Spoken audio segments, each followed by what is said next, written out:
that's easy, training.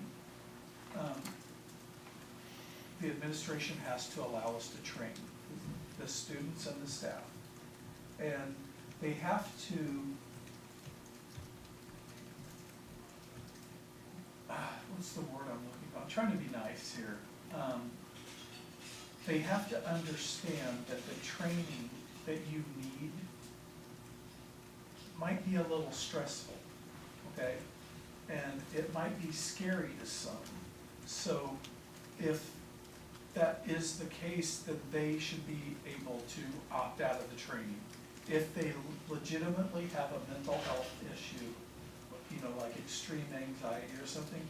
But I found, like I've taught active shooters drills all over Southern Illinois and Missouri, St. Louis, all the way, I've taught all the way to Rockford, and all over the place.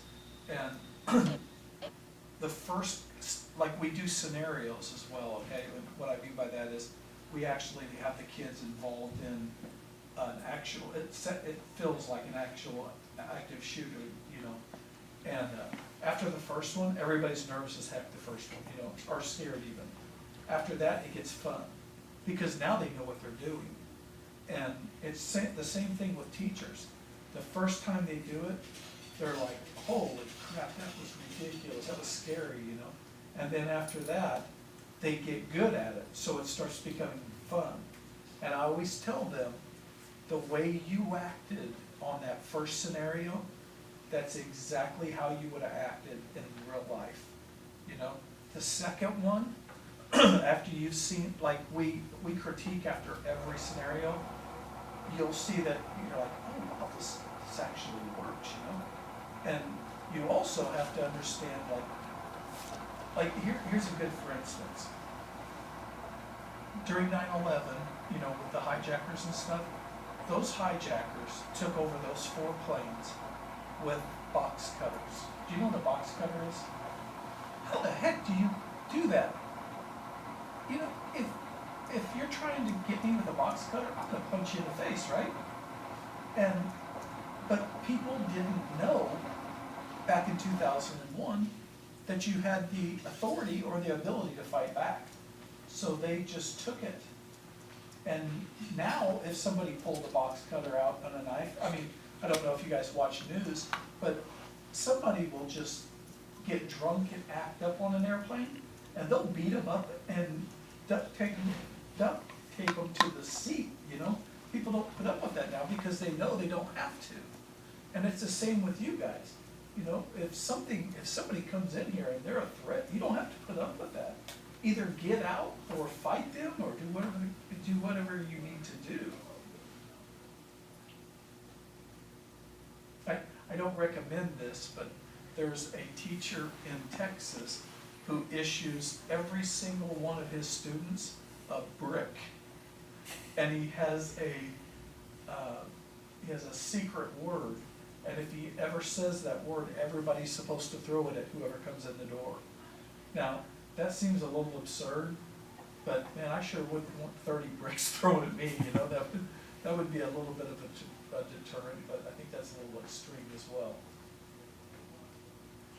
There's also a debate in America, and I'm not going to get into this because I will just let you guys absorb this and think about that yourself.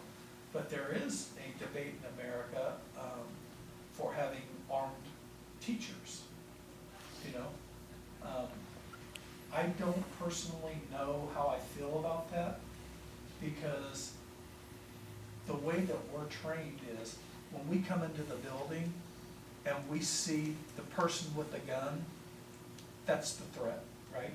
And if I'm standing here and there's somebody down at the end of that hallway way down there and I see them holding a gun on somebody, which it very well could be a teacher holding a bad guy down, I'm probably going to shoot that teacher because I think that he's getting ready to shoot somebody, you know. There probably is some way that we could work through that, like the armed teachers in the event of an active shooter who put on like bright orange vests or something, but that's not for me to debate or to figure out. That's for the lawmakers, you know. you know, do I support concealed carry of guns for adults, obviously? Absolutely. I think almost every police officer in America supports that. You know, it's just a good idea. People have to have the ability to take care of themselves.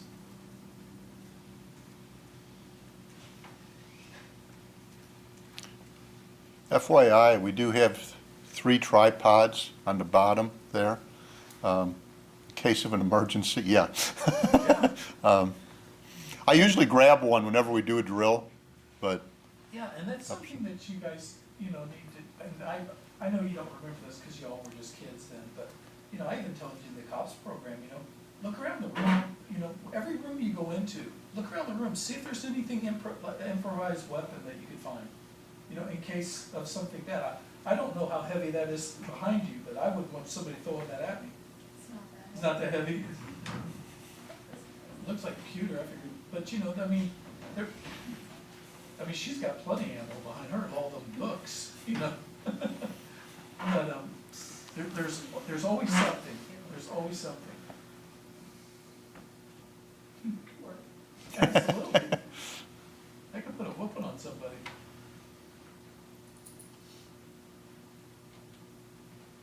Okay, what are, anybody else got, like I say, you guys had a lot of good questions, and I think we covered a lot of them. Anybody else got another one come? Yes. Where did you go to high school at? Here. Did you have any lockdown experiences? Not a single one, no. Now, before I lived here, I lived in California, and I went to grade school in California.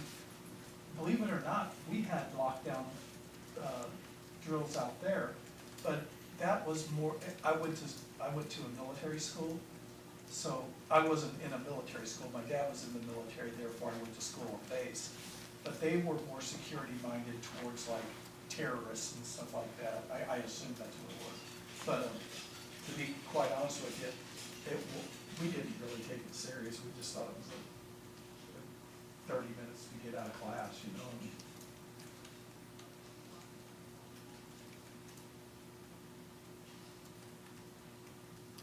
You guys put some thought into these questions. I appreciate that. Ace, I thought your hand was coming up.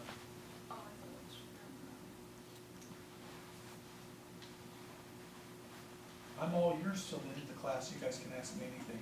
Yeah, I know they didn't have it on their questions, but what lessons did you guys learn from Uvalde?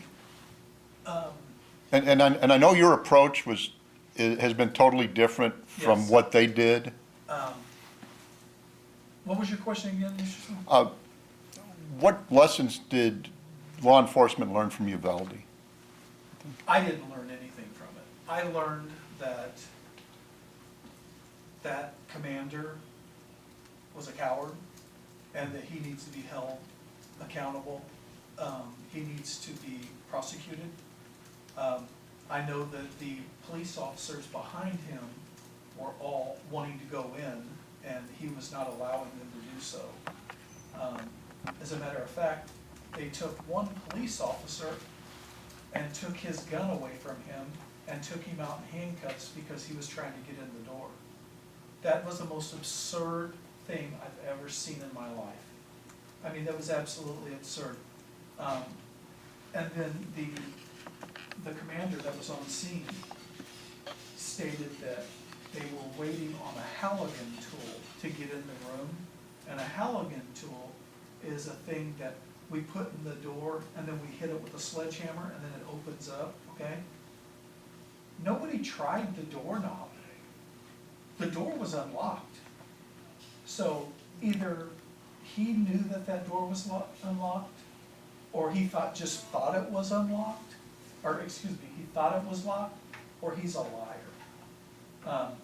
That was, he was the chief of police of the Uvalde, is that how you say? I think so. Yeah, I don't either. Yeah, I don't know yeah. either. But he was the chief of police of the Uvalde School District. I have never heard of a school district having an entire police force. But yeah, that was a tragedy. That was absolutely uncalled for. I assumed that every police department in America was trained the same, that we go in regardless. And in Chester, we typically only have 3 officers on at a time. So when our protocol is, when you get on scene, you go in. You don't wait for the other guys to get here. Gosh,